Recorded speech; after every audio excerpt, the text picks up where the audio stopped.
اعوذ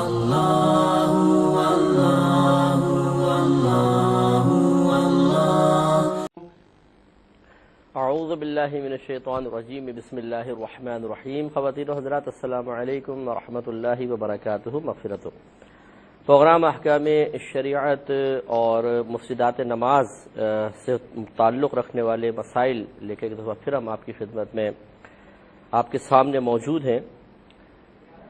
میں نے کچھ ایسی چیزیں ذکر کی تھیں جس سے نماز فاسد ہو جاتی ہے۔ فاسد کا مطلب ہوتا ہے خراب ہو جاتی ہے، یہ لفظی معنی یہ ہوتا ہے، لیکن جب ہم کہتے ہیں کہ جی فساد نماز لازم آیا، نماز فاسد ہو گئی، تو اس کا مطلب ہوتا ہے ٹوٹ جانا، یعنی پچھلے جو آپ نے جتنی ایک رکعت پڑھی، دو رکعت پڑھی، گویا کہ وہ ختم، نماز ٹوٹ چکی ہے۔ اور جب نماز ٹوٹ جائے تو دوبارہ پھر آپ کو تکبیر لگانی ہوگی، نیت کریں، پھر دوبارہ تکبیر لگائیں، اور پھر سمجھ لیں نئے سرے سے نماز شروع ہوئی ہے، جو کچھ آپ نے پڑھا وہ ختم ہو گیا۔ اب جو چیزیں اس فساد نماز کا سبب بنتی ہیں انہیں مفسدات نماز کہا جاتا ہے۔ مفسدہ معنی فاسد کرنے والی، نماز کو توڑنے والی، اس کی جمع بنتی ہے مفسدات، توڑنے والی، یعنی بہت ساری چیزیں جو توڑنے والی ہیں۔ تو مفسدات نماز کا مطلب وہ تمام چیزیں جو نماز کو توڑ دیا کرتی ہیں۔ اس میں کافی ساری چیزیں آپ کی خدمت میں عرض کی تھیں۔ بعض اوقات ایسا ہوتا ہے کہ بعض مفسدات نماز انسان کر رہا ہوتا ہے لیکن اس کو علم نہیں ہوتا، اور وہ نماز کو کنٹینیو رکھتا ہے، وہ سمجھتا ہے کہ میری نماز صحیح ہو گئی ہے اور ہو رہی ہے، تو وہ مطلب نئے سرے سے پڑھنے کی زحمت گوارا نہیں کرتا اپنی کم علمی کی وجہ سے، حالانکہ نماز ٹوٹ چکی ہوتی ہے۔ اور بعض چیزیں ایسی ہیں جو مفسدات نماز میں سے نہیں ہیں، ان کا تعلق مکروہات نماز میں سے تو ہے کہ نماز میں تھوڑی کراہت پیدا ہوتی ہے، ثواب میں کمی پیدا ہوتی ہے، لیکن وہ نماز کو فاسد کرنے کا سبب نہیں بنتی۔ لیکن ہمارے بعض بھائی بہن چونکہ مطلب زیادہ تر سنی سنائی بات پر عمل کرتے ہیں، اور سنانے والا بھی، جیسے میں اکثر کہا کرتا ہوں کہ جی وہ کوئی پپو پان والا ہے اور کوئی چچا جان ہے، کوئی پھپھا جان ہے، کوئی تایا جان ہے، کوئی دوست ہے، جس نے جیسی بات بول دی ہم اس کو بس کہتے ہیں بس ٹھیک ہے۔ یہ آج ایک بہن نے مجھ سے مسئلہ پوچھا دن میں کہ وہ ان کی تھوڑے سے شوہر سے ناراضگی ہے، تو شاید 10-12 سال سے وہ علیحدہ ہیں، تو کسی ایک خاتون نے ان کو مشورہ دیا ہے کہ جی آپ کا چونکہ آپ 10-12 سال سے جدا ہیں، لہذا آپ کا نکاح ختم ہو چکا ہے، تو اب آپ دوسری شادی کر سکتی ہیں۔ تو انہوں نے پھر ہم سے مسئلہ پوچھا تو سمجھایا کہ بھئی اس طریقے سے چاہے آپ 100 سال دور رہیں، ناراض ہو کر ہی دور رہیں، لیکن اس سے نکاح پہ کوئی فرق نہیں پڑا کرتا۔ بہت سے لوگ پیسہ کمانے کے لیے باہر جاتے ہیں، 3 سال 4 سال 5 سال تک وہ گھر واپس نہیں آ سکتے، کچھ ایسے ایگریمنٹ وغیرہ ہوتے ہیں، کچھ ایسی کاغذات میں اندر پیچیدگیاں پیدا ہو جاتی ہیں کہ اگر واپس آ جائیں تو دوبارہ جا نہیں سکتے ہیں، تو پھر وہ وہیں پہ گزارتے ہیں۔ تو کیا یہ جو 5-6 سال وہاں وقت گزار رہے ہیں سب کے نکاح ٹوٹ گئے؟ تو عقلی لحاظ سے بھی مطلب غلط ہے، لیکن چلیں یہ تو شرعی مسئلہ ہے، تو ہونا یہ چاہیے کہ ہم واقعی جو مستند علماء کرام ہیں، مفتیان کرام ہیں، ان سے رجوع کریں، اور ان سے مراد کو صرف میری ذات ہی نہیں ہے۔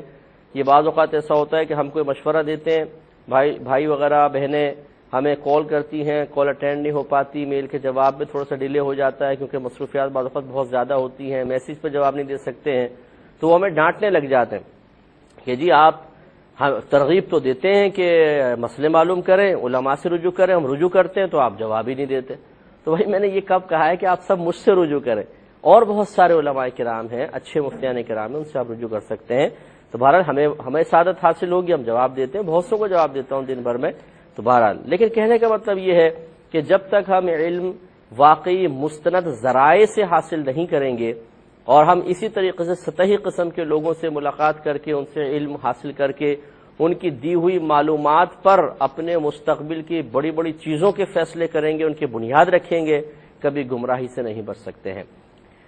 لہٰذا ہم نے پچھلے پروگرام میں لاسٹ میں آپ کو بتایا تھا کہ بعض بھائی بہن اس وجہ سے نماز کو سمجھتے ہیں ٹوٹ گئی کہ انہوں نے دائیں بائیں دیکھ لیا تھا، نگاہ اوپر اٹھ گئی تھی، دائیں طرف دیکھ لیا، بائیں طرف دیکھ لیا۔ تو ہم نے آپ کو سمجھایا تھا کہ اگر کوئی صرف آنکھوں سے ٹیڑھی کر کے آنکھیں دیکھے، چہرہ بالکل نہ گھومے، تو اس میں 2 صورتیں ہیں، ضرورتاً ایسا کیا ہے یا بلا ضرورت ایسا کیا ہے۔ اگر بغیر کسی ضرورت کے کیا ہے تو یہ مکروہ تنزیہی ضرور ہے، یعنی شریعت نے اس کو ناپسند کیا ہے لیکن گناہ نہیں۔ اور اگر جان بوجھ کے کیا ہے بغیر یعنی بغیر کسی وجہ کے کیا، کسی عذر سے کیا ہے، مثلا کوئی چوہا وغیرہ ہے یا سانپ وغیرہ کا خدشہ پیدا ہوا، کیڑے کا خدشہ پیدا ہوا، کوئی مہلک کیڑا آپ نے یوں دیکھ لیا، تو یہ تو بلا کراہت جائز ہے۔ اس پہ سلسلہ کلام جاری رکھیں گے۔ پہلے سائل دیکھنے کیا پوچھ رہے ہیں۔ السلام علیکم۔ وعلیکم مفتی صاحب۔ جی السلام علیکم، جی فرمائیے۔ سوری مفتی صاحب، جی مجھے میرا پہلا سوال یہ ہے کہ میں نے ایک جگہ یہ پڑھا ہے کہ اللہ ہمیں ہمارے گناہوں کے باوجود ایک نئی صبح دیتا ہے کہ شاید میرے بندے توبہ کر لیں، تو کیا اللہ تعالیٰ کے لیے شاید کا لفظ استعمال کرنا صحیح ہے، جبکہ اللہ تعالیٰ کو تو ازل سے پتہ ہے کہ اس کے بندے کیا کریں گے؟ ٹھیک ہے۔ اور دوسرا سوال یہ ہے کہ کسی مستحب کام کے لیے چندہ جمع کرنا کیا جائز ہے؟ مستحب کام کیا ہے؟ مثلا مجھے کسی نے سوال بتایا تھا، مجھے انہوں نے کام نہیں بتایا، بس میں عرض کرتا ہوں۔ ٹھیک ہے۔ اچھا، تیسرا سوال یہ ہے کہ دوران نماز مسلسل کھانسی ہو یا چھینک آئے، حتیٰ کہ 3 بار سبحان اللہ کہنے کا وقفہ گزر جائے تو کیا سجدہ سہو کرنا ہوگا؟ ٹھیک ہے۔ اور چوتھا سوال یہ ہے کہ اگر کوئی اپنے والدین کے ساتھ بہت برا سلوک کرے پھر اس کے ساتھ مکافات عمل ہو تو کیا ہمیں اس سے ہمدردی کرنی چاہیے یا اسے بار بار یہ احساس دلانا چاہیے کہ یہ تمہارا اپنا کیا دھرا ہے، جبکہ بظاہر والدین سے بدسلوکی کرنے پر کوئی ندامت کے آثار بھی اس پر نظر نہ آتے ہیں؟ ٹھیک ہے۔ اور پانچواں سوال یہ ہے کہ بھولے سے الٹی چادر اوڑھ کر نماز شروع کر دی، دوران نماز دیکھ لیا تو نماز توڑ دی اور چادر سیدھی کر کے نماز پڑھی، کیا ایسا کرنا درست تھا؟ اور بس شکریہ، السلام علیکم۔ ٹھیک ہے، میں انشاءاللہ عرض کرتا ہوں۔ السلام علیکم۔ ہیلو السلام علیکم۔ جی وعلیکم السلام۔ جی میں یو کے سے بات کر رہی ہوں، روبینہ نام ہے میرا۔ جی مجھے آپ سے سوال کرنا ہے کہ اگر نماز میں جو ہم تسبیحات پڑھتے ہیں رکوع اور سجدے میں، تو دونوں کی تعداد کیا ایک ہی رکھنی چاہیے جتنی رکوع میں اور جتنی سجدے میں؟ اور دوسرا میرا سوال ہے کہ اگر کوئی بندہ استطاعت نہ رکھتا ہو تو کیا عقیقہ کرنا پھر بھی فرض ہے اس پر؟ ٹھیک ہے۔ اور دوسرا میرا سوال ہے کہ تیسرا، اگر ہم نماز پڑھ رہے ہوں تو آگے سے جو ہے ہم آگے سے بچے گزر جاتے ہیں، اگر اس کے کوئی تکیہ یا کشن وغیرہ رکھیں تو اس سے ہماری نماز ٹوٹے گی؟ ٹھیک ہے۔ اور بس تھینک یو جی، مجھے یہی پوچھنا تھا۔ اللہ حافظ۔ جی میں انشاءاللہ عرض کرتا ہوں۔ تو ہم آپ کو بتا رہے تھے کہ اب ایک تو ہے کسی آنکھیں تھوڑی ٹیڑھی کر کے دیکھیں، بلا ضرورت دیکھا تو مکروہ تنزیہی ہے، اور عذر کے سبب دیکھا واقعی صحیح مجبوری تھی تو بالکل کراہت نہیں ہے۔ اب ایک ہوتا ہے چہرہ گھما کر دیکھ لینا پورا، اگر اس میں وہی صورتیں ہیں، اگر بلا ضرورت کسی نے اپنا چہرہ گھمایا ہے تو یہ، لیکن اس میں زیادہ تھوڑا سخت حکم ہے، یہ مکروہ تحریمی بنتا ہے، کہ پورا اپنے چہرہ گھما لیا مکروہ تحریمی ہے۔ اور اگر تھوڑا بہت چہرہ اس طرح ہوا ہے اور چاہے بغیر کسی وجہ کے ہوا ہے تو یہ وہ آنکھوں کے حکم میں آئے گا کہ یہ مکروہ تنزیہی ہوگا۔ لیکن اگر صحیح مجبوری کی بنا پر پورا چہرہ بھی گھوم گیا تو اس میں کوئی کراہت نہیں ہے۔ جیسے بعض اوقات ہوتا ہے انسان کسی ایسے علاقے میں رہتا ہے کہ سانپ یا بچھو وغیرہ اکثر نکل آتے ہیں گھر میں، کیڑے کانٹے مہلک، تو اس میں ایسا محسوس ہوا کافی ادھر کہ کچھ ہے تو اس نے تھوڑا سا یوں کر کے گھما کر دیکھ لیا کہ ایسا نہ ہو میں انتظار کرتا رہوں اور وہ چیز مجھے کاٹ لے، تو اس میں کوئی حرج نہیں ہے۔ اور ایک ہم نے آپ کو صورت بتائی تھی، سینہ اگر آپ کا کعبۃ اللہ کی طرف سے پھر گیا تو اس میں یہ بتایا تھا کہ اگر آپ ایک سیدھی یوں لائن کھینچ لیں اور ایک لائن ایسے آپ کھینچیں تو یہ جو ایک اینگل بن رہا ہے یہ 90 ڈگری کا اینگل کہلاتا ہے، اس طرف بھی 90 ڈگری، اس طرف بھی ایک، اور 2 لائنیں آپ ان کے بیچ سے نکال دیجئے تو لازم بات ہے کہ یہ پورا 90 کا تھا، جب یہ ڈیوائڈ کر دیں گے آپ تو یہ 45 ڈگری کا بن جائے گا۔ تو یہ جو سیدھی ایک لائن آ رہی ہے اس کے اس طرف 45 ڈگری تک، اس طرف 45 ڈگری کا جو اینگل ہے، یہاں تک اگر انسان کا سینہ پھر جاتا ہے تو اس میں وہی 2 صورتیں ہیں کہ بغیر کسی عذر کے کیا ہے تو یہ مکروہ تحریمی ہے، عذر کے ساتھ ہوا ہے جیسے بے خیالی میں نماز پڑھ رہے ہیں، خشوع و خضوع میں دھیان نہ رہا تو کراہت نہیں ہے۔ لیکن اگر یہ 45 سے آگے نکل گیا تو چاہے ضرورت کے تحت ہو چاہے بلا ضرورت اس سے نماز ضرور فاسد ہو جائے گی۔ ایک اور کالر ہمارے ساتھ ہیں۔ السلام علیکم۔ السلام علیکم۔ ہیلو السلام علیکم۔ جی وعلیکم السلام۔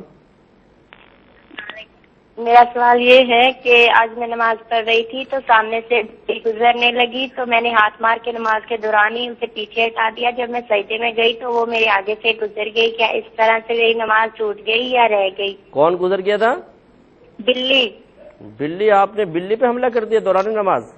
جی ہاں. بڑی زبردست بھائی، ویری گڈ. اور بس یہی ہے. میں بتاتا ہوں انشاءاللہ. ایک یہ یاد رکھیے کہ بعض اوقات گلے میں کچھ ریشہ وغیرہ آ جاتا ہے تو اس طرح انسان کرتا ہے اور پھر وہ بعض اوقات ہٹتا ہی نہیں ہے، بار بار کر رہے ہیں. تو اگر واقعی یہ صحیح عذر کی بنا پر ہے کہ واقعی گلے میں ریشہ آ گیا ہے تو اس سے بھی نماز کے فساد کا تعلق نہیں ہے. لیکن بعض لوگ ہوتے ہیں شرارتی قسم کے ہوتے ہیں، خصوصاً بچے وغیرہ جیسے ہوتے ہیں، نوجوان ہوتے ہیں، یہ ایک دوسرے کو چھیڑنے کے لیے کہ جیسی اپنے قریبی بے تکلف دوست کی آواز کان میں پڑتی ہے، بس وہ ایک دم طبیعت میں مستی سی پیدا ہوتی ہے، ہنسی چھوڑ جاتی ہے، تو دوسرا اپنی موجودگی کا احساس دلانے کے لیے حالت نماز میں بعض اوقات اس طرح کرتا ہے تو دوسرے کی ہنسی چھوڑ جاتی ہے.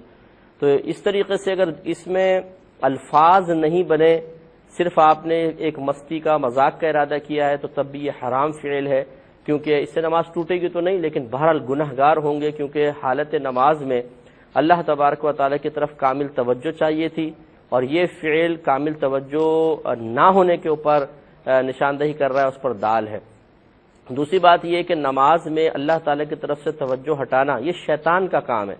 نبی کریم صلی اللہ علیہ وسلم نے ارشاد فرمایا کہ اللہ تعالیٰ نے خاص شیطان پیدا کیا ہے جو نماز میں وسوسے ڈالنے کے لیے مقرر ہے، گویا کہ وہ ہمیں اس طرح آزمائش میں مبتلا کرتا ہے. اب ہمیں اس سے لڑنا ہے، اس کے وسوسوں کو ٹالنا ہے. تو جہاں اس طرح کے انسان موجود ہوں تو خود سوچئے کہ وہاں شیطان کا کام کس قدر آسان ہو جائے گا. لیکن بہرحال اس طرح اگر الفاظ نہیں بنے ہیں تو نماز ٹوٹے گی نہیں، گناہگار ہوں گے. اور اگر الفاظ بن گئے جیسے اوہ اس طرح کی سے کوئی الفاظ بن گئے، مذاق مستی میں کر رہے ہیں، تو اس سے پھر نماز بھی فاسد ہو سکتی ہے. فقہاء اسلام نے ایک مسئلہ لکھا ہے کہ اگر کسی نے ایک رکن میں 3 بار اپنا ہاتھ اٹھا لیا تو اس کی نماز فاسد ہو جائے گی. اس بات کو اچھی طریقے سے سمجھنے کی ضرورت ہے. ایک رکن سے مراد ایک فرض، جیسے آپ قیام ایک رکن ہے، رکوع ایک رکن ہے، سجدہ ایک رکن ہے. مسئلہ یہ ہے کہ اگر آپ نے مثال کے طور پہ قیام میں اپنی جگہ سے ہاتھ اٹھا لیا، اس طرح کھجایا 1، یہ 2 اور یہ 3، تو فقہا کے حکم کے مطابق جب یہ تیسری مرتبہ آپ کا ہاتھ اٹھے گا تو نماز آپ کی فاسد ہو جائے گی. اب پہلے اس کی اصل سمجھ لیں، پھر اس مسئلے پہ میں کلام کرتا ہوں کہ مسئلہ یہ ہے کہ اصل 3 بار ہاتھ کا اٹھنا نہیں ہے، اصل ہے ایسا کوئی عمل کرنا کہ دور سے دیکھنے والا اس نمازی کے بارے میں یقین کر لے کہ یہ نماز میں نہیں ہے، جس کو عمل کثیر کہتے ہیں. میں پہلے بھی وضاحت کر چکا ہوں. جیسے مثال کے طور پہ کوئی اپنی گھڑی نکالے، اس میں سے یہ ٹائم دیکھے، نماز پڑھ رہا ہے، اب گھڑی نکالی، ٹائم دیکھا، پھر آرام سے ہاتھ میں باندھ رہا ہے، پھر ہاتھ باندھ لیے. تو دور سے دیکھنے والا جب یہ گھڑی نکال کے ٹائم دیکھ رہا ہے اور باندھ رہا ہے تو یہ سمجھے گا کہ نماز میں نہیں ہے. تو یہ اس طرح کا عمل کرنا عمل کثیر کہلاتا ہے، اس سے نماز فاسد ہو جاتی ہے. اب کھجانے کے سلسلے میں کہ بار بار یہ ہاتھ اٹھانا، اس میں کب عمل کثیر بنے گا، کب عمل قلیل رہے گا؟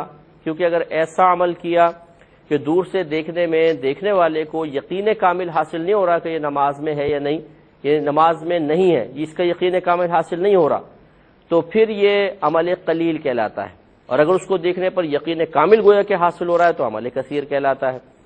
تو اب یہ عمل قلیل اور کثیر میں عوام کیسے فرق کرے، بعض اوقات نہیں ہوتا. تو فقہا کی عادت ہے کہ وہ اپنی طرف سے ایک ضابطہ، ایک قاعدہ، ایک تعداد، کچھ نہ کچھ ایسی چیز مقرر کر دیتے ہیں کہ جس میں لوگوں کو از خود پھر سوچنے کی ضرورت نہیں رہتی، بلکہ وہ اسی کو معیار بنا کر اور اس کے مطابق عمل کر لیں تو کافی ہے. اس پہ میں کلام کروں گا لیکن کالر منتظر ہیں. السلام علیکم. السلام علیکم قاری صاحب. جی وعلیکم السلام. قاری صاحب بہت دنوں سے کال ملا رہی ہوں، مل نہیں رہی تھی، آپ کی بڑی مہربانی. میرے 4 سوال ہیں. جی فرمائیں. ایک تو یہ ہے کہ حیض کے دنوں میں قرآن پاک جو حفظ کیا ہوا ہے وہ پڑھنا چاہیے یا نہیں چاہیے.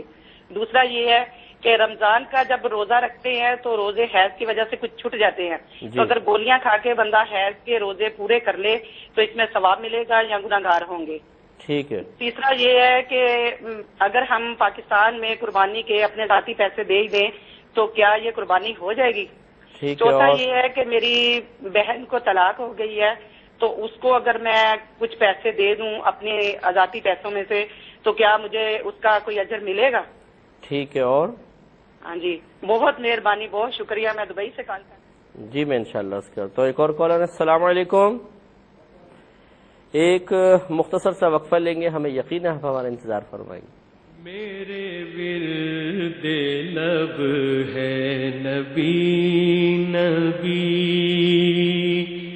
میرا دل مقام حبیب۔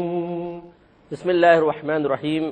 ہم آپ کی خدمت میں عرض کر رہے تھے کہ جب کسی چیز کے بارے میں عوام کو مکلف بنا دیا جائے اندازہ کرنے کے سلسلے میں، اور غالب گمان یہ ہو کہ یہ صحیح اندازہ نہیں کر پائیں گے، تذبذب کے عالم میں مبتلا ہو جائیں گے، پریشان ہو جائیں گے، تو پھر فقہا یہ کام کرتے ہیں کہ وہ اپنی طرف سے اندازہ کر کے کوئی مقدار یا کوئی ایسی تعداد ذکر کر دیتے ہیں کہ جس سے عوام کو پھر یہ سوچنے سمجھنے اور از خود کسی فیصلے تک پہنچنے کی ضرورت نہیں رہتی ہے، اور اس طریقے سے وہ ایک معیار شرعی بن جاتا ہے۔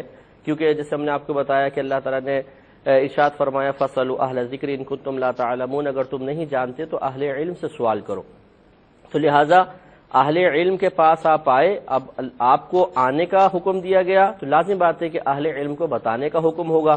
تو جب فقہا یہ محسوس کرتے ہیں کہ اس طرح اندازہ قائم کر کے بتا دینے میں عوام کے لیے آسانی وہ بتا دیتے ہیں۔ میں 2-3 مثالیں دیتا ہوں۔ نبی کریم صلی اللہ علیہ وسلم نے 3 دن کی مسافت پر نماز کے، یعنی 3 دن کی مسافت اگر آپ کو طے کرنی ہے، اتنا لمبا سفر کرنا ہے، تو نماز قصر کرنے کا حکم ارشاد فرمایا۔ اب 3 دن کی مسافت، 3 دن تک آپ چلتے رہیں تو پھر کہیں جا کر یعنی گھر سے نکلے اور 3 دن تک دور جانے کا ارادہ ہو تو نماز قصر شروع ہوگی۔ اب 3 دن کا اندازہ پہلے دور میں دیکھیں اونٹوں میں سفر ہوتا تھا، خچروں پر، گدھوں پر، پیدل۔ پہاڑی علاقے بھی ہوتے تھے، سمندری علاقے بھی ہوتے تھے، بری علاقے بھی ہوتے تھے۔ تو 3 دن کا اندازہ کیسے لگائیں گے؟ اچھا، پھر وہ لگاتار سفر نہیں ہوتے تھے، چلے کہیں بیٹھ گئے، ٹھہر گئے، استنجا پانی کے لیے نماز پڑھ رہے ہیں، کھانا کھا رہے ہیں، سو رہے ہیں، پھر آگے چل پڑے۔ تو یہ 3 دن کا اندازہ کیسے کریں گے؟ اب اگر ہر شخص کو مکلف بنا دیا جائے کہ آپ اندازہ کریں کتنا سفر طے کیا، اتنا سفر 3 دن میں طے ہوتا کہ نہ ہوتا، تو کیسے کریں گے؟ تو فقہا نے بتایا 92 کلومیٹر دور جانے کا ارادہ ہوگا تو بس جیسے شہر کی حدود سے آپ باہر نکلیں گے مسافر ہو گئے۔ 92 کلومیٹرز کو معیار بنا دیا لوگوں کی آسانی کے لیے۔ اسی طریقے سے اگر اتنا کثیر پانی ہے کہ جس کا جو بڑا حوض کہلائے، کثیر پانی ہو، تو اس میں اگر نجاست گر جائے، رنگ بو مزہ ظاہر ہو یا رنگ بو مزہ ظاہر نہ ہو، وہ پانی پاک کہلاتا ہے۔ اب کثیر پانی کسے کہیں گے؟ اگر عوام پہ چھوڑ دیں کہ آپ قلیل اور کثیر کا خود تعین کریں تو بڑی دقت ہو جائے، تو فقہا نے پھر آسانی فراہم کر دی کہ آپ اس کی پانی کی جہاں پر وہ پانیوں سے اس جگہ کی لمبائی چوڑائی کو ضرب کر کے دیکھیں، اگر جواب میں 225 فٹ آ جائے تو سمجھ لیں وہ کثیر پانی ہے۔ بس یہ ایک اندازہ بتا دیں۔ اسی طریقے سے اب یہاں آ جائیں، نماز میں اس طرح ہاتھ اٹھانا کہ دور سے دیکھنے میں وہ ایسا لگے کہ نماز میں نہیں ہے اور اس کو عمل کثیر قرار دیا جائے اور اس کی وجہ سے نماز فاسد ہوتی ہے۔ اگر یہ فیصلہ عوام پہ چھوڑ دیا جاتا تو کافی مشکل پیش آتی، کوئی شخص پریشان ہو جاتا، پتہ نہیں عمل اس میں داخل ہے یا نہیں ہے۔ تو فقہا نے پھر آسانی کے لیے ایک معیار بتا دیا کہ ایک رکن میں اگر 3 دفعہ آپ کا ہاتھ اڑ گیا تو آپ کی نماز ٹوٹ جائے گی۔ لیکن یہ یقیناً سابقہ دور کے اعتبار سے ہے کہ وہاں پر خشوع و خضوع بھی تھا، تقوی تھا، پرہیزگاری تھی، احتیاط تھی، اللہ تعالیٰ کی بارگاہ کے آداب وہ لوگ اچھی طرح جانتے تھے، تو انہوں نے یہ ایک معیار مقرر کیا جو ایز اٹ از آج کل کے دور میں اگر ہم مقرر کر دیں تو مسجد میں سینکڑوں کی نمازیں ضائع ہونے کا حکم دیا جائے گا۔ اس کی وجہ یہ ہے کہ جیسے ہمارے اسکول کالج کے نوجوان ہیں، یہ خاص طور پہ نماز پڑھتے ہیں تو ایسا لگتا ہے کہ ان کے اندر کوئی پارا ہی بھرا ہوا ہے، کبھی یوں کریں گے، کبھی یوں کریں گے، کبھی یہ کھجایا، کبھی یہ ہاتھ اٹھایا، کبھی گھڑی کو ٹھیک کر رہے ہیں، ہاتھ بار بار اٹھے گا۔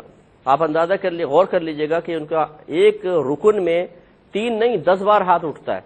تو اگر ہم اس طرح اس سابقہ مسئلے پر حکم دے دیں اور نماز کے فساد کا حکم ہر ایک پر کیا جاتا رہے تو کثیر لوگوں کی نمازیں نہیں ہوں گی، اور مایوسی بھی اس سے پھیلتی ہے کہ اگر آپ ایک شخص کو کہتے ہیں بھائی تم نے اس طرح کیا، وہ کہے گا یہ تو میں ہر دفعہ ہی کرتا رہا ہوں، میرے ہاتھ بہت اٹھتے ہیں، تو آپ نے کہا کوئی نماز نہیں، دوبارہ پڑھیں، دقت ہوگی۔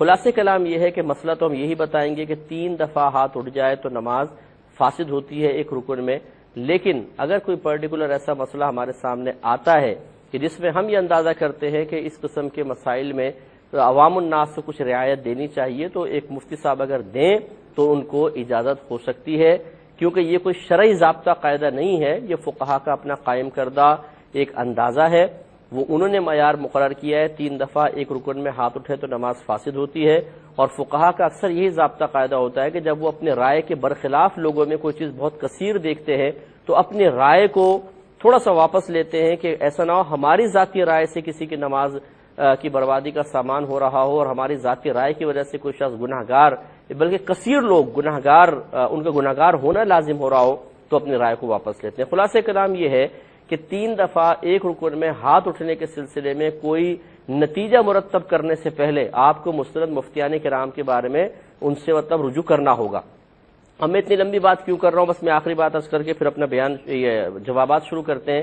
ایک حافظ قرآن نماز پڑھا رہے ہیں، تراویح مثال کے طور پہ پہلے 1.25 سپارہ تقریباً پڑھتے ہیں مطلب شروع میں، اب مثال کے طور پر سورہ بقرہ پڑھ رہے تھے، انہوں نے شروع میں ہاتھ اٹھایا، یہ کھجایا، ایک دفعہ ہاتھ اٹھ گیا، پھر وہ تقریباً 5 منٹ تک قرات کرتے رہے، پھر یہ ہاتھ اٹھایا، تھوڑا سا کھجا لیا، ہلکا سا کھجایا، 2 دفعہ ہاتھ اٹھ گئے، پھر 10 منٹ بعد انہوں نے پھر اس طرح اٹھا کے اس طرح تھوڑا سا کھجا لیا، 3 دفعہ ہاتھ اٹھ گیا۔ اب ایک شخص پیچھے نماز پڑھ رہا تھا، اس نے کہا جی نماز فاسد ہو گئی کیونکہ ایک رکن میں 3 دفعہ ہاتھ اٹھ گیا۔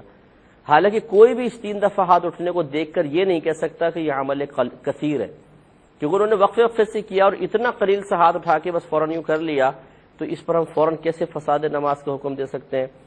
تو ہمارے عوام کی بہت ساری تعداد ایسی ہے، بہت بڑی تعداد ایسی ہے جو بہار شریعت جیسی کتاب کو پڑھ کر اس سے مسائل سیکھ کر اور دوسروں پہ فتویٰ نویسی کرنا شروع کر دیتے ہیں۔ کسی امام صاحب کے پیچھے نماز پڑھ رہے ہیں، اب اپنی نماز پڑھ رہے ہیں لیکن نگاہیں امام صاحب کے اوپر ہیں کہ پنجے سے لگ رہے نہیں لگ رہے، ہاتھ کتنی دفعہ اٹھ رہے ہیں۔ ارے بھائی آپ اپنی نماز پڑھ رہے ہیں، امام صاحب کو چیک کر رہے ہیں، اب پھر امام صاحب نے اگر 3 دفعہ ہاتھ اٹھا دیے تو جی نماز فاسد ہو گئی، نہ ان کے پیچھے نماز پڑھنی ہے اب اور نہ کسی اور کو پڑھنے دینی ہے۔ اس سے پھر مسجدوں میں انتشار پیدا ہوتا ہے، فتنے پیدا ہوتے ہیں۔ اس قسم کے بھائیوں کو سمجھانا مقصود ہے کہ آپ فوری طور پہ فتویٰ نہ دیں۔ بہت سارے مسائل براہ راست قرآن و حدیث سے ثابت شدہ نہیں ہوتے، بلکہ فقہا لوگوں کی آسانی کے لیے از خود اپنی رائے سے کچھ تعداد یا مقدار مقرر کر دیتے ہیں، جس میں ترمیم کی ہر دور میں بے شمار گنجائشیں موجود ہوتی ہیں۔ امید ہے کہ آپ بات سمجھ گئے ہوں گے۔ پچھلے پروگرام میں ایک بھائی نے لاسٹ میں کوشچن کیا تھا کہ ان کے والد کا انتقال ہوا، ورثاء میں ایک بیٹا ہے ایک بیٹی ہے، اور اس بیٹے کے آگے 4 بیٹے ہیں مثال کے طور پر، یا بہن کے کہا تھا کہ 4 بیٹے، تو اب یہ انہوں نے بہن کو حصہ نہیں دیا، نہ اپنی اولاد کو حصہ دیا، اس لڑکے نے، بہن کا انتقال ہو گیا، کیا حکم شرع ہوگا؟ اور بہن کے شاید شوہر بھی تھے، انہوں نے بتایا۔ دیکھیں مسئلہ یہ ہے کہ ہونا ہی چاہیے تھا جیسے والد صاحب کا انتقال ہوا بہن کا حصہ ان کو دیتے، اپنا حصہ اپنے پاس رکھتے، اور اس میں ترتیب ہم نے آپ کو بتائی تھی، للذکر مثل حظ الانثیین، قرآن میں اللہ نے فرمایا کہ لڑکے کے لیے لڑکی کے مقابلے میں 2 گنا حصہ ہے، گویا کہ لڑکے کو 2 حصے ملتے، لڑکی کو 1۔ والد صاحب کی جائیداد کے 3 حصے کرنے چاہیے تھے، 2 بیٹے کے 1 بیٹی کے، اور جب تک بیٹا یعنی میت کا بیٹا زندہ ہو پوتے کو حصہ نہیں ملتا ہے، لہذا اس بیٹے کے آگے بیٹے یا لڑکی کے جو بچے ہیں جو میت کے نواسے بنیں گے انہیں کچھ نہیں ملے گا۔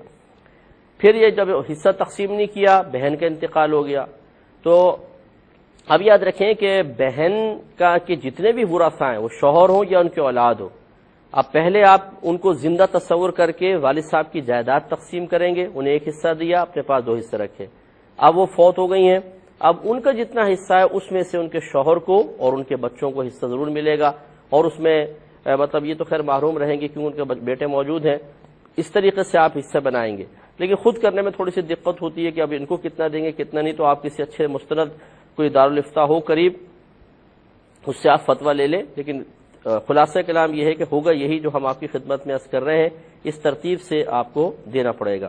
ایک بھائی نے کوشچن کیا کہ یہ جو ذکر الہی سے پہلے کچھ اشعار پڑھتے ہیں کہ ربی حسبی ربی جل اللہ ما فی قلبی غیر اللہ نور محمد صلی اللہ لا الہ الا اللہ، تو اس پر ایک تو انہوں نے کہا یہ نور محمد جو لفظ استعمال کیا، اس میں کسی نے یہ کہا ہے کہ یہ غیر مسلم کسی شخص نے اس میں داخل کر دیا ہے، یہ ایسا نہ کہا جائے۔ تو پہلے تو میں اس پہ بات کر لیتا ہوں، پھر پہلے والے مصرے پہ کروں گا۔ دیکھیں مسئلہ یہ ہے کہ جس نے بھی کہا بالکل غلط کہا، اس سے آپ ایک یہ کویسچن کر لیں کہ اچھا یہ بتاؤ کہ وہ کون سا غیر مسلم تھا جس نے اس میں شامل کیا، اور وہ غیر مسلم اتنا امپورٹنس کیسے حاصل کر گیا کہ مسلمانوں میں اس کو اتنا رائج کر گیا۔ بھائی تو یہ غلط ہے۔ نور محمد سے اگر محمد صلی اللہ علیہ وسلم کا نور، اگر اس سے آپ یہ گمان کرتے ہیں کہ سرکار صلی اللہ علیہ وسلم بشر نہیں تھے بلکہ نور تھے، اور یہ کہنے والے بھی یہی کہنا چاہتے ہیں کہ آپ بشر نہیں تھے نور تھے، تو سمجھنے والا بھی غلط سمجھ رہا ہے، اور اگر کوئی ایسا سمجھتا ہے تو وہ غلط ہے۔ دیکھیں ہر نبی بشر ہیں، ہمارے نبی کریم صلی اللہ علیہ وسلم بھی ایک بشر ہیں، لیکن آپ کی بشریت ہمارے مقابلے میں انتہائی کامل و اکمل ہے۔ دوسری بات یہ ہے کہ اصل کے اعتبار سے، یعنی جب سرکار صلی اللہ علیہ وسلم کو پیدا کیا گیا تو سب سے پہلے خود یہ حدیث کے الفاظ ہیں کہ اللہ تعالیٰ نے تمہارے نبی کے نور کو پیدا کیا۔ اب اس نور کی کیفیت کیا تھی، اس کی حقیقت کیا ہے، یہ اللہ تعالیٰ اس کے رسول بہتر جانتے ہیں، لیکن حدیث کے چونکہ ظاہری الفاظ یہی ہیں کہ اللہ تعالیٰ نے سب سے پہلے تمہارے نبی کے نور کو پیدا کیا، اس اعتبار سے اگر نور کی نسبت نبی کریم صلی اللہ علیہ وسلم کی طرف کی جائے اور یوں جملہ کہہ دیا جائے کہ اپنی اصل کے اعتبار سے نبی کریم صلی اللہ علیہ وسلم نور ہے، کیونکہ حدیث میں آیا، لیکن آپ لباس بشریت میں دنیا میں تشریف لائے، کیونکہ ہر نبی بشر ہوتا ہے، تو اس میں کوئی بھی حرج نہیں ہے۔ اور یہ یاد رکھیں کہ جب نبی کریم صلی اللہ علیہ وسلم پر اس نورانیت کی جلوہ گری ہوتی تھی تو آپ سے وہ چیزیں صدور پذیر ہوتی تھی جو ایک بشر سے نہیں ہو سکتی۔ مثال کے طور پہ نبی کریم صلی اللہ علیہ وسلم بعض اوقات بغیر کھائے پیے کئی دن گزار دیتے تھے۔ اتباع رسول صلی اللہ علیہ وسلم میں صحابہ کرام بھی ایسا عمل کرتے تھے۔ ایک دفعہ ایسا وہ ایسے ہی کیا، اب سرکار تو بالکل فریش ہیں اور تمام روٹین بالکل صحیح چل رہا ہے، صحابہ کرام کی نقاہت بڑھتی گئی، حتیٰ کہ حالت نماز میں بعض گر گئے۔ جب فارغ ہوئے تو نبی کریم صلی اللہ علیہ وسلم نے دریافت فرمایا کہ میں تم میں نقاہت کے آثار کیوں دیکھتا ہوں، تم نماز میں گر رہے ہو۔ عرض کیا رسول اللہ صلی اللہ علیہ وسلم آپ نے کھانا پینا ترک فرمایا تو ہم نے بھی آپ کی اتباع میں ایسا کیا۔ تو رحمت کونین صلی اللہ علیہ وسلم نے ارشاد فرمایا، یہ سننے والے الفاظ ہیں اور یاد رکھنے والے الفاظ ہیں، سرکار نے فرمایا کہ تم کھاؤ پیو اس لیے کہ مجھے تو میرا رب کھلاتا پلاتا ہے، اور پھر آپ نے کویسچن کیا کہ تم میں میری مثل کون ہے، یہ سرکار کے کویسچن ہے کہ تم میں میری مثل کون ہے، یعنی اللہ تبارک و تعالی نے مجھے لباس بشریت میں بھیجا، اس کا کوئی انکار نہیں کر سکتا، لیکن جب مجھ پہ نورانیتی کی جلوہ گری ہوتی ہے تو جیسے ایک نوری مخلوق فرشتے جیسے ہیں، وہ کھانے پینے سے بالکل پاک و صاف ہے، آزاد ہے، اور اس کے باوجود ان کی توانائی میں کوئی کمی نہیں آتی، اسی طریقے سے پھر نورانیتی کی جلوہ گری نبی کریم صلی اللہ علیہ وسلم کی ذات میں بآسانی دیکھی جا سکتی تھی۔ یوں یہ مشہور واقعہ ہے کہ جب سدرۃ المنتہا پر شب معراج میں نبی کریم صلی اللہ علیہ وسلم جبریل امین کے ساتھ پہنچے، آگے جانے لگے تو جبریل امین نے معذرت کی، رسول اللہ صلی اللہ علیہ وسلم اب ایک قدم بھی آگے بڑھوں گا تو جل جاؤں گا، کیونکہ اس کے اوپر انتہا ہے، اب کوئی اوپر نہیں جا سکتا۔ لیکن صحیح روایت میں موجود ہے نبی کریم صلی اللہ علیہ وسلم نے جبریل امین سے فرمایا کہ جبریل اگر تمہارے کوئی حاجت ہے ہمیں بتاؤ، میں اللہ تعالیٰ کی بارگاہ میں پیش کر دوں، اور پھر سرکار آگے چلتے چلے گئے۔ اب اگر ایک نوری مخلوق جلنے کا خوف کرے اور ایک اگر ذات صرف بشر ہو تو وہ تو بدرجہ اولا جلے گا، لیکن سرکار فرما رہے کہ اگر کوئی حاجت ہے ہمیں بتاؤ، اور آگے بڑھتے چلے گئے۔ یہ نورانیت کی جلوہ گری ہے جو اصل کے اعتبار سے آپ کی ذات پہ موجود ہے، لہٰذا ان باتوں کو سمجھنے کی ضرورت ہے، تو اس پہ اعتراض نہ کیا جائے بہتر ہے۔ اور کہنے والا بھی کہ جو سرکار صلی اللہ علیہ وسلم کو یہ کہتا ہے کہ یہ اصل کے اعتبار سے نور ہے، وہ پوری حقیقت سمجھ کے کرے اور صحیح عقیدہ رکھ کے کرے تو پھر بات ہے، یہ نہیں کہ سرکار نور ہے خالی بولتے ہیں، جب اس کے کویسچن کرے کراس کویسچن تو جواب بھی نہ دے سکے، اس طرح نہیں ہونا چاہیے۔ اچھا، اب یہ جو ایک مختصر سا بریک لیں گے، ہمیں یقین ہے آپ ہمارے ساتھ رہیں گے، انشاءاللہ حاضر ہوتے ہیں چھوٹے سے بریک کے بعد۔ لب ہے نبی عشق رسول ہوں۔ بسم اللہ الرحمن الرحیم۔ ایک انہوں نے جو شروع میں لفظ کہے تھے ما فی قلبی غیر اللہ، یہ دیکھیں لفظ غیر اللہ نہیں ہے، غیر اللہ ہے، اس کو صحیح طرح کرنا چاہیے، اکثر ذکر کرنے والے غلط پڑھ دیتے ہیں، یہ ما فی قلبی غیر اللہ لفظ ہے، غیر اللہ نہیں ہے۔ بہن نے فرمایا کہ کیا اللہ تبارک و تعالیٰ کے لیے شاید کا لفظ استعمال کرنا جائز ہے؟ یہ بالکل جائز نہیں ہے، کیونکہ شاید کا لفظ جس کا عربی اگر آپ بنائیں تو لعلہ بنتا ہے، جو ترجی کے لیے آتا ہے، اور ترجی کہتے ہیں امید کا اظہار کرنا، اور امید وہاں ہوتی ہے جہاں یقین نہیں ہوتا، یعنی شک و شبہ، مجھے امید ہے زید آ جائے گا، اس کا مطلب ہے امید یس بھی ہو سکتا ہے نو بھی ہو سکتا ہے، وہاں امید کا لفظ استعمال کریں۔ اور اللہ تبارک و تعالیٰ کے لیے کوئی چیز غیر یقینی شک و شبے کے ساتھ نہیں ہوتی، اس کے لیے ہر علم جو ہے وہ یقین علم ہے، لہٰذا اللہ تبارک و تعالیٰ کے اگر کلام میں یا نبی کریم صلی اللہ علیہ وسلم کے کلام میں لعل کا لفظ آیا بھی، اس کا ترجمہ یقین والا ہی کریں گے، شاید والا نہیں کریں گے، جس نے جو ایسا کرے گا بلکہ وہ غلط کرے گا، کیونکہ وہ ایک غلط پھر عقیدے کی طرف ذہن چلا جائے گا کہ شاید اللہ تعالیٰ کو بہت ساری باتیں معلوم نہیں ہوتی ہیں، اس لیے اللہ نے شاید فرمایا ہے، تو اس کا ترجمہ جو ہے وہ شاید والا نہ ہے۔ جیسے لعلکم تتقون، اگر اس کا ترجمہ کرے شاید تم پرہیزگار ہو جاؤ، غلط، تاکہ تمہیں پرہیزگاری حاصل ہو، تاکہ بالکل یقینی بات کرنے ترجمہ کرنا پڑے گا۔ یہ بہن نے فرمایا کہ مستحب کام کے لیے چندہ جمع کرنا جائز ہے۔ جی ہاں، بالکل چندہ جمع کرنا جائز ہے، نبی کریم صلی اللہ علیہ وسلم نے اس طرح چندے کی ترغیب بھی دی ہے، جمع بھی کیا ہے، لیکن وہی میں نے اس لیے پوچھنا چاہا تھا کہ وہ مستحب کام ہے کیا؟ بعض اوقات ہم ایک کام کو مستحب سمجھ رہے ہوتے ہیں عوام الناس، وہ غیر مستحب ہوتا ہے۔ پھر چندہ جمع کرنے کا انداز کیا ہے؟ گاڑیاں روک روک کے سامنے کھڑے ہو جاتے ہیں، پیسے دو پیسے دو، بھائی کس کے لیے چندہ ہو رہا ہے؟ جی جو لائٹنگ کرنی ہے علاقے کے اندر، 12ویں کی لائٹنگ۔ ایسے بعض ہوتے ہیں کہ جو اس غلط انداز سے چندہ کر رہے ہوتے ہیں۔ ہاں اگر آپ دکانوں پہ جائیں کسی کھانا کھلانے کے لیے اور دیگر صحیح کاموں کے لیے اگر آپ چندہ کر رہے ہیں الگ بات ہے، لیکن یہ روڈ پر روک کر زبردستی چندہ کرنا میلاد وغیرہ کے نام پر یا 11ویں کے نام پر یا اور چیزوں کے نام پر، چیزیں صحیح ہیں لیکن اس انداز چندہ جو ہے یہ بالکل غلط ہے۔ کوئی دینا چاہے دے، نہیں دینا چاہے، لیکن ہم راستہ بلاک کر دیتے ہیں کہ آگے تم بڑھ نہیں سکتے ہو جب تک کچھ نہ کچھ نہ دو، یہ غلط طریقہ ہے۔ تو اس لیے سب یہ سوالات ہیں، اس کے جوابات ملیں گے تو پھر ہم جائز یا ناجائز کا صحیح حکم بتا سکتے ہیں۔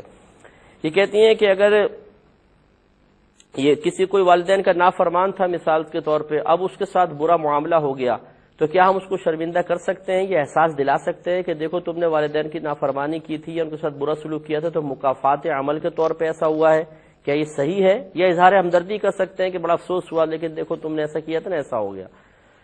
دیکھیں اگر کسی شخص کے اوپر کوئی آزمائش آئی ہے تو ضرور وہ مکافات عمل ہے، یہ آپ کی میرے پاس کیا گارنٹی ہے اس کی؟ کیا ہمارے پاس کوئی دلیل ہے؟ کیا اللہ تعالیٰ نے ہمیں بتایا، رسول نے بتایا؟ جب ایسا نہیں ہے تو ہم خاص اس عمل کو یقین کے ساتھ مکافات عمل قرار نہیں دے سکتے۔ ہاں یہ آپ ضرور جا کے کہہ سکتے ہیں کہ بھئی تھوڑا سا غور کر لو، ہو سکتا ہے یہ آپ کے اس برے عمل کا نتیجہ ہو سکتا ہے، ایک الگ چیز ہے، اور اسی کا نتیجہ ہے، یہ ایک الگ چیز ہے۔ بہرحال اس طرح احساس دلانا اچھا ہوتا ہے تاکہ اس شخص کو اپنے گناہ کا احساس ہو، اور اگر وہ اس بات کو قبول کر لیتا ہے تو یقیناً یہ چیز اس کو توبہ کی طرف مائل کرے گی، معافی کی طرف مائل کرے گی، تو ایسا کرنا جائز ہے۔ ایک ہی کہتی ہیں کہ کسی نے الٹی چادر پہن کر نماز پڑھنا شروع کر دی تھی، پھر نظر پڑی، نماز توڑ دی، سیدھا کیا، پھر نماز پڑھی، کیا یہ صحیح عمل تھا؟ دیکھیں عورتوں کی جو چادریں ہوتی ہیں ان کی دونوں جانب ایسا ویسے ایک سیدھی جانب ہوتی ہے ایک الٹی، لیکن پرنٹ ایسا ہوتا ہے کہ اگر الٹا بھی اوڑھ لیں تو عام دیکھنے والا فوراً تمیز نہیں کر سکتا کہ الٹی پہنی ہوئی ہے یا سیدھی۔ اگر اس قسم کی چادر ہے پھر تو کوئی حرج نہیں، اور اگر بالکل الٹا پرنٹ ہے تو پھر بہتر ہے کہ چلے اگر توڑ کے نماز پڑھ لی تو اس کی گنجائش نکل سکتی ہے۔ ایک بہن نے کوشچن کیا تھا کہ کیا رکوع و سجود میں تسبیحات کی مقدار برابر ہونی چاہیے؟ یعنی اگر رکوع میں 3 بار پڑھی ہیں تو سجدوں میں بھی 3 بار، رکوع میں 5 بار تو یہاں 5 بار، ایسے ہونا چاہیے؟ تو یہ کوئی ضروری نہیں ہے، آپ ہو سکتا ہے رکوع میں 7 دفعہ پڑھیں، سجدوں میں 3 بار پڑھ لیں، یعنی جدا گانا ہو سکتی ہیں، کوئی برابر رکھنا لازم نہیں ہے۔ بہن فرماتی ہے اگر کسی کی استطاعت نہ ہو تو کیا تب بھی اس پہ عقیقہ کرنا فرض ہوگا؟ بہن عقیقہ کرنا تو فرض ہے ہی نہیں، چاہے استطاعت ہو یا نہ ہو۔ عقیقہ کرنا فقط ایک سنت مستحبہ ہے، کریں تو اچھا ہے، نہیں کریں تو کوئی گناہ نہیں ہے، لہٰذا فرض تو ہے ہی نہیں۔ استطاعت نہیں ہے تو پھر نہ کریں، استطاعت ہے اور کرنا چاہیں تو ثواب ملے گا، کر لیجئے۔ یہ کہتی ہے اگر بچے سامنے سے نماز کے سامنے سے گزر رہے ہوں اور ہم کوئی تکیہ وغیرہ رکھ دیں اس کے بعد وہ گزریں تو نماز پہ کوئی فرق پڑے گا؟ اس کا مطلب ہے شاید آپ کے ذہن میں یہ ہے کہ اگر تکیہ وغیرہ نہ رکھیں اور بچے سامنے سے گزریں تو نماز ٹوٹ جائے گی۔ پچھلے پروگرام میں ہم جواب دے چکے ہیں کہ اس طرح نماز نہیں ٹوٹتی۔ ایک اور بہن نے بلی کا جو مسئلہ ذکر کیا تھا کہ نماز پڑھتے پڑھتے ہاتھ سے بلی کو ہٹا دیا اور پھر بھی وہ سامنے سے گزر گئی، تو پہلی بات تو یہ کہ بلی کو ہٹانے کی ضرورت نہیں تھی، آپ نکل جانے دیتی ہیں بلی کو، کوئی مسئلہ نہیں تھا، یہ آپ نے بے جائے حرکت کی۔ دوسری بات یہ کہ اگر انسان نماز پڑھ رہا ہو، سامنے سے کوئی انسان یا جانور وغیرہ گزر جائے تو اس سے نمازی کی نماز پر کوئی فرق نہیں پڑتا ہے۔ لہٰذا ہاں اگر آپ ایسی جگہ نماز پڑھ رہی ہیں کہ آپ کو غالب گمانے کے کچھ انسان سامنے سے گزریں گے تو پھر آپ کم از کم یہ جو ہاتھ کی بیچ کی انگلی ہے اس کے سرے سے لے کر یہاں تک، یہ کونی تک، یہ ایک ہاتھ کہلاتا ہے. اتنی اونچی کوئی چیز سامنے رکھ دے، اپنے سامنے رکھ لے، اس کے آگے سے کوئی گزرے گا تو گناہ گار بھی نہیں ہوگا. یہ بھی وہاں پر ہے کہ جب آپ کو یقین ہو آپ ایسی جگہ نماز پڑھ رہی ہیں کہ کوئی سامنے سے گزرے گا تو اس کو سترہ کہتے ہیں، سترہ قائم کر لے، ورنہ کوئی حاجت نہیں ہے.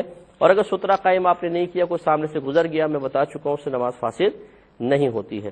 بہن نے ارشاد فرمایا کہ حالت حیض میں قرآن عظیم کی تلاوت کرنا صحیح ہے. یہ بالکل صحیح نہیں ہے بلکہ گناہ ہے. نبی کریم صلی اللہ علیہ وسلم نے منع فرمایا کہ جب عورت کو حیض آئے تو وہ قرآن نہ پڑھے. ہاں اگر قرآن کی کچھ دعائیں ہیں جس کو قرآنی دعائیں کہتے ہیں، ان کو اس حالت میں قرآن کی نیت سے نہ پڑھیں، دعا کی نیت سے پڑھیں تو گنجائش نکل سکتی ہے، یعنی اس کو اجازت ہوتی ہے. یہ جنبی کا مسئلہ ہے کہ وہ قرآن کی نیت سے نہیں پڑھ سکتا، بغیر قرآن کی نیت کے پڑھ سکتا ہے. بہن نے فرمایا کہ حالت روزے میں رمضان کے روزوں کا ثواب حاصل کرنے کے لیے کوئی بہن حیض کو روکنے کے لیے ٹیبلٹس وغیرہ کھا لے اور روزے پورے کر لے، اس کو ثواب ملے گا. دیکھیں یہ عمل اس کا مکروہ کہلائے گا، اس لیے کہ یہاں ضرورت نہیں ہے. جب اللہ تبارک و تعالی نے جسم کے ایک نظام بنایا ہے اور اس نظام کو آپ روکیں گے تو لازم بات ہے جسم میں بگاڑ پیدا ہوگا. یہ اپنے آپ کو ہلاکت کی طرف مائل کرنا ہے جس کو بالکل مستحب قرار نہیں دیا جا سکتا. اور آپ کی سوچ اور آپ کی حکمتیں اللہ تعالیٰ اس کے رسول کی حکمتوں سے آگے کبھی نہیں بڑھ سکتی، ان کے علم سے آگے نہیں بڑھ سکتی ہیں. جب اللہ تعالیٰ نے حیض کو مقرر کر کے ان دنوں کے روزے معاف کر دیے تو ہم کیا زیادہ کوئی اپنا علم رکھتے ہیں؟ یہ زیادہ ہمارے پاس حکمت ہے کہ ہم اللہ تعالیٰ کی تمام اس جو حکمتیں ہیں اس حالت حیض کے دوران یا حیض کی حالت قائم کرنے کے اندر جو اللہ کی حکمت ہے ان سب کو باطل قرار دے کے گولیاں کھا کے حیض روک کر اور لازم روزے رکھیں؟ تو آپ اس اللہ کی رعایت سے فائدہ اٹھائیے اور جسم کے نظام کو نہ بگڑنے دیں. اس حالت میں اس طرح گولیاں وغیرہ کھانا یہ مکروہ ہوگا، کوئی باعث ثواب نہیں کہلائے گا. قربانی کے پیسے پاکستان میں یہ کہتی ہیں کہ دے سکتے ہیں یا نہیں؟ دے سکتے ہیں بالکل، آپ وہاں پر قربانی کر لیں ٹھیک، ورنہ یہاں پر آپ کسی کو پیسے بھیج کر اس کو وکیل بنا دیں کہ بھئی ہم آپ کو اپنا وکیل بناتے ہیں کہ ہماری طرف سے قربانی کر دیں تو انشاءاللہ قربانی ہو جائے گی. کہتی ہیں ہماری بہن کو طلاق ہو گئی ہے، کیا میں ان کی امداد کروں اپنے ذاتی خرچے سے تو مجھے ثواب ملے گا؟ بالکل ثواب ملے گا، انسان کی خدمت کرنا، اور واقعی اگر وہ مستحق ہے تو اور زیادہ آپ کو ثواب ملے گا، اور بالکل آپ دے سکتی ہیں. ایک اور پھر یہ آیا تھا کویسچن لے لیا تھا کنٹرول روم میں لیکن ہم تک نہ پہنچ سکا. وہ کہتے ہیں ہمارے علاقے میں کچھ ایسی مچھلیاں پائی جاتی ہیں جن پر ایسا لگتا ہے کہ انگلیوں کے نشان ہیں، یعنی ڈیزائن پروں کا ایسا ہے. تو ہمارے ہاں معروف ہے کہ ان کے پروں پر یا جسم پر حضرت سلیمان علیہ السلام کی انگلیوں کے نشانات ہیں. کیا یہ صحیح ہے؟ دیکھیں اس طرح کے توہمات میں پڑنا بالکل غلط ہے. یہ لوگ اپنی طرف سے باتیں بنا لیتے ہیں، پھر وہ معروف ہو جاتی ہیں اور پھر وہ سینہ بسینہ نسلوں کے اندر منتقل ہوتی چلی جاتی ہیں.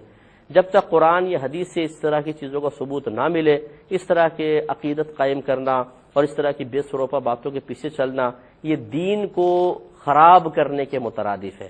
کیونکہ ہم نے یہ دیکھا ہے کہ بگاڑ تیزی سے سرایت کرتا ہے. ان مچھلیوں کی تعظیم شروع ہو جائے گی کہ جی سلیمان علیہ السلام کی انگلیوں کے نشان ہے. قرآن کی اتنی تعظیم نہیں کریں گے، اللہ کے رسول کے فرمان کی اتنی تعظیم نہیں کریں گے، علماء کی اتنی تعظیم نہیں کریں گے، مفتیان کرام کی نہیں کریں گے. مچھلیوں کی تعظیم شروع ہو جائے گی کہ جی اس مچھلی کو کھاؤ نہیں، اس مچھلی کو ٹچ نہ کرو. جیسے وہ روٹیاں پکا رہے ہوتے ہیں، کبھی کبھی وہ جلنے کے نشان ایسا بن جاتے ہیں کہ آپ تھوڑا سا غور سے دیکھیں تو محمد بن گیا یا اللہ بن گیا، یعنی ابھر آیا ایسے لوگ، تو اس کو کہتے ہیں جی یہ تھوڑی متبرک روٹی ہو گئی ہے کیونکہ یہ ابھر آیا ہے. تو پھر وہ کھاتے نہیں ہیں، اس کو اتنا ٹکڑا کاٹ کے رکھ لیا جاتا ہے. تو بھئی یہ صرف نشان بنا ہے، واقعی وہ اللہ کا نام نہیں ابھرا. اگر ابھر بھی جاتا بالفرض آپ اس کو کھا لیتے تو اس میں کوئی گناہ کا پہلو نہیں ہے. اگر ہے تو بتائیے قرآن و حدیث میں کہاں ہے؟ تو اس طریقے سے ہم بہت سی نئی چیزیں ایجاد کر کے ان کے بارے میں سختیاں برداشت کرنے کے لیے تیار ہیں، مشقت برداشت کرنے کے لیے تیار ہیں، لیکن جو پہلے سے ثابت شدہ یقینی ذرائع سے چیزیں ہمارے پاس ہیں ان کو قبول کرنے کے لیے تیار نہیں ہے. قرآن سنا لو، حدیث سنا لو، بالکل دل میں خوف پیدا نہیں ہوگا. روٹی کھا لیں گے اس پہ اللہ کا نام ابھر آیا تو یہ پتہ نہیں کیا ہو جائے گا، یہ خوف پیدا کر رہا ہے. اس کا مطلب ہے کہ یہ شیطانی اس میں عمل دخل ضرور ہے. اس پہ ذرا توجہ فرمائیے. ہمارا ای میل ایڈریس چل رہا ہوگا، آپ ملاحظہ فرما رہے ہیں اسکرین پر کہ یہ میرا پرسنل آئی ڈی ہے. آپ اگر کوئی اپنا ایسا مسئلہ شیئر کرنا چاہتے ہیں جو آپ کو پریشان کر رہا ہو اور یہاں پہ آپ کال نہ کر سکتے ہوں اور وہ بھی ذرا پیچیدہ مشکل قسم کا، ضرور آپ ہمیں بھیجیں، میں جواب دینے کی کوشش کروں گا. آج کل ذرا جو ہمیں ریگولر میلز کرتے ہیں ہم ان کو جواب نہیں دے پا رہے. تقریباً 500 کے قریب میلز میرے پاس جمع ہو گئی ہیں. اس کی وجہ یہ ہے کہ ابھی ہماری الفرقان اسکالرز اکیڈمی کی تقریب ہو رہی ہے سالانہ تقسیم اسناد کی، جس میں بہت زیادہ مصروف ہوں. تو میں نیٹ پہ بہت کم بیٹھ رہا ہوں تو میں جوابات نہیں دے پا رہا ہوں. تو جو ہمیں میلز کر رہے ہیں وہ مایوس نہ ہوں. انشاءاللہ جیسی میں تھوڑی سی فراغت پاؤں گا, اسی سنڈے کو ہماری ہے, پھر میں تھوڑا سا فارغ ہوں گا تو انشاءاللہ میں تیزی کے ساتھ ہم جواب دینے کی کوشش کریں گے. تو آپ بالکل یقین کامل کے ساتھ, اعتماد کے ساتھ ہمیں میل بھیج سکتے ہیں. کوشش کریں گے کہ جلد سے جلد آپ کا جواب دیں. اب اپنے میزبان کو, ہماری کیو ٹی وی کی پوری ٹیم کو اجازت مرحمت فرمائیں. آپ ہمارے لیے دعا کیجیے گا, ہم آپ کے لیے دعا گو ہیں کہ اللہ تبارک و تعالیٰ آپ کو علم کی شمع اپنے سینے میں بھی اور دوسروں کے سینوں میں روشن کرنے کی توفیق عطا فرمائے. آمین. وآخر دعوانا ان الحمدللہ رب العالمین.